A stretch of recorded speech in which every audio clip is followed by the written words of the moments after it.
So moving on now to creating and analyzing simple ANOVA models using R. So one of the questions you may want to ask is whether there's a difference in your color parameters between lines. So in this case, I chose average green, and we want to look for differences between lines. And so we're doing this with the 2009 sample data, and it's data collected in 1 year and 1 location. And so we're going to create a linear model using LM and then in parentheses formula equals our model. So in this case our model is very straightforward. Ohio color followed by our continuous variable, average green. And now we're saying that that's proportional to, or we're testing that that's proportional to the line factor. And we want line not to be treated as an integer, but as a factor. So we need to specify that in our model. And we gave our model a name, being fit1, so we named that object. And now we're looking at the analysis of variance table. And we can see, in fact, that the effective line is, in fact, significant. And you can see besides significance codes where the number of stars indicates the level of significance. So in this case, our result is highly significant.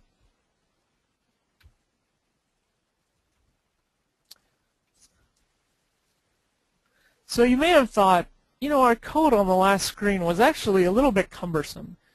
And then if you wanted to look at a more complex model, it really would be tedious and it would be easy to make a mistake if you were to have to type out, for example, your data set, the name of your data set, every time you wanted to look at a subset or a factor of that.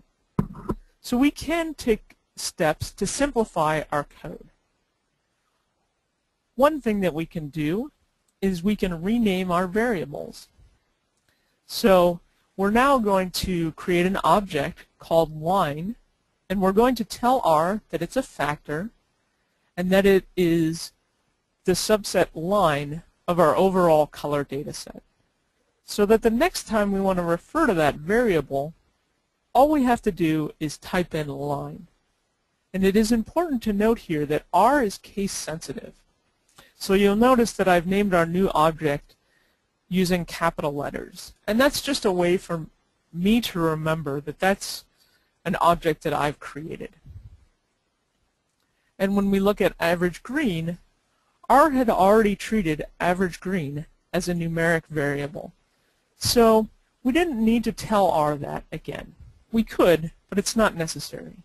So average green is now defined as the subset of our OH color data set, average green. And so now when we type in our model, which we've called fit1A, all we need to do is type in LM, average green is proportional to line. And you'll see that we get the exact same analysis of variance output. So one thing that you may be asking yourself is, what about assumptions? We know that ANOVA has assumptions that should be met. And so one of the ways that we can graphically evaluate whether our data meets these assumptions is by using the plot command. And so all we've done here is entered the command plot followed by the name of our model, fit1 or fit1A, and we get 4 graphs as an output. We get residuals versus fits, a QQ plot, a scale location plot, and a residuals versus leverage.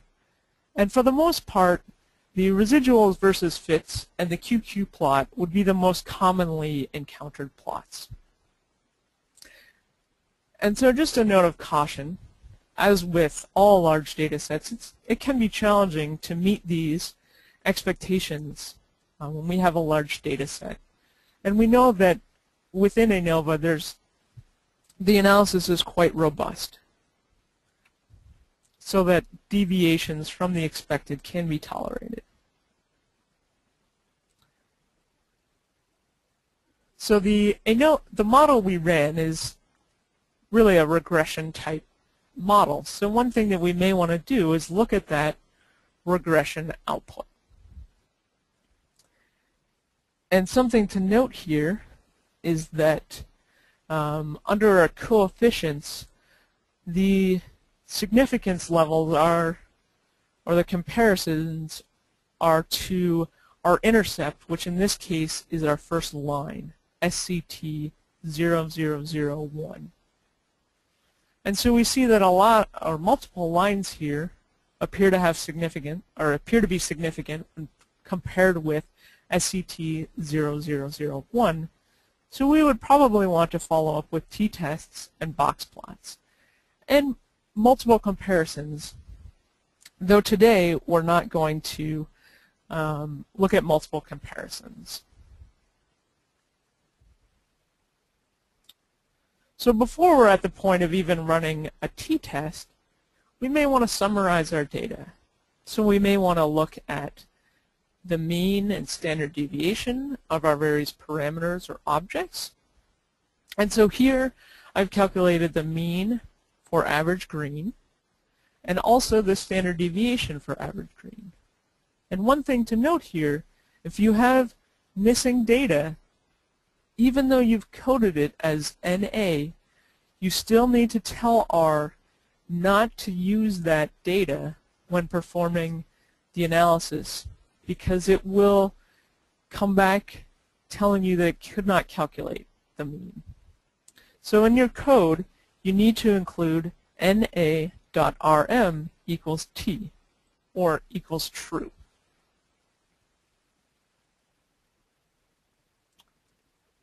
We can also get a little bit fancier if we want to say look at the mean average green by rep.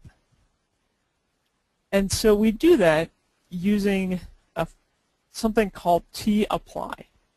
And this is a command that tells R to apply a function. In this case, our function is mean.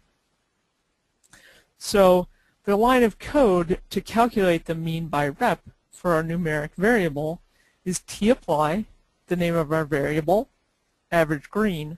We want to include our na.rm equals true. We're telling R to look at rep as a factor, and we're telling it that we want to calculate the mean. So R returns to us two mean values. We could also use a similar line of code, except replacing summary instead of mean, and that will give us our min, max, our mean, median, first and third quartiles by rep. So, based on our ANOVA analysis, we knew that many lines were different from our SCT, our first line. And so we may want to test, does a particular line have an average green value that's higher than the overall mean? Or does one line have an average green level higher than another? We would test this using a t-test. And in R, our t-test is denoted t.test followed by x and y, which are numeric vectors. And R will always compare your x vector to your y vector. And that becomes important if you're looking at the case where we are, where we want to test whether a particular line is greater than the overall mean. And so to create our numeric vectors, so we've already named average green, and it's already a numeric vector. But now we have to create a vector with only the average green values for our line of interest. And in here, I selected SCT 0006 as our line of interest. And so we're creating a vector from our OH color data set, and within that, we want to look for our row. That's the first value within our data frame. It's the row. And we want to look at line, but only when line is equal to SCT0006. And so that's what the two equal signs denote. And then there's a comma telling R now to look at the column, and we only want to select the column average green.